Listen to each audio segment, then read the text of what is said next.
मराठा आंदोलक मनोज जरांगे पाटील यांची आज महत्त्वाची पत्रकार परिषद होणार आहे। जरांगे यांच्या हत्येचा कट उघड झाला आणि त्यानंतर जरांगे आज माध्यमांशी काय बोलणार याकडे सगळ्यांचं लक्ष लागलेलं आहे। बीड जिल्ह्यामधील गेवराईमधून हत्येच्या कटाप्रकरणी 2 संशयितांना ताब्यात सुद्धा घेतलं गेलंय। षडयंत्रामागे असलेल्यांची नावं जरांगे पाटील उघड करण्याची शक्यता वर्तवली जाते। तर हत्येच्या कटाच्या माहितीनंतर अंतरवाली सराटीमध्ये समर्थकांची प्रचंड गर्दी पाहायला मिळते।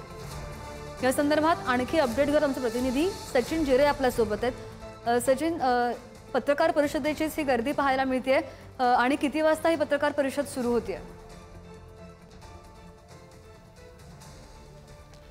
साधारण 11 वाजेचा हा वेळ देण्यात आला होता मनोज जरांगे पाटील यांच्याकडून। मात्र काही कारणास्तव आता पुढे अर्धा तास ती पत्रकार परिषद पुढे ढकलण्यात आलेली आहे। 11:30 वाजता ही पत्रकार परिषद होणार आहे। जी तक्रार आहे त्या तक्रारीमध्ये असं नमूद करण्यात आलेले, ती कॉपी देखील आपल्या जवळ आहे। त्यामध्ये असं नमूद करण्यात आलेलं आहे की अमोल खुने आणि गरुड ही ज्या 2 व्यक्ती आहे यांनीच तो खुनाचा कटमध्ये यांचा सहभाग होता आणि 2.5 कोटी रुपयामध्ये ही सर्व ज्या सुपारी आहे ती घेण्यात आलं असल्याचं समोर आलं आहे। मात्र तो राजकीय नेता कोण आहे ज्याने ही सर्व सुपारी दिलेली आहे व का हा सर्व प्रकार केला जात होता, या मागची काय कारणं आहेत, ते सर्व जी कारणं आहेत मनोज जरांगे पाटील हे 11:30 वाजेच्या पत्रकार परिषदमध्ये खुलासा करतील अशी शक्यता आहे। सध्या काल ज्या घटना ही बाब जेव्हा समोर आली त्यानंतर परिसरातल्या अनेक शेकडो गावातून जी मराठा बांधव आहे ते अंतरवाली या ठिकाणी यायला सुरुवात झालेली आहे। आज देखील पत्रकार परिषदेची घोषणा केल्यानंतर मोठ्या प्रमाणात मराठा बांधव या ठिकाणी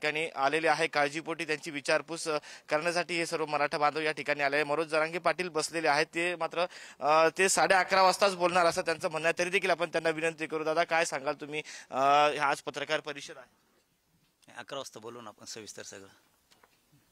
त्यांनी अगोदरच सांगितलेलं आहे की मी सर्वांना एक सोबतच बोलणार आहे पत्रकार परिषदमध्ये आणि माझ्याकडे ज्या ज्या माहिती आहे ती सर्व ते देणार आहे। नेमकं आता त्या पत्रकार परिषदेमध्ये ते काय खुलासा करतात हे पाहणं महत्त्वाचं राहणार आहे। आणि वाघमारेंनी जी टीका केलेली आहे त्यावर सुद्धा ते उत्तर देतात का याकडे लक्ष असेल। सचिन, अपडेट घेत राहूया पत्रकार परिषदेचे। धन्यवाद।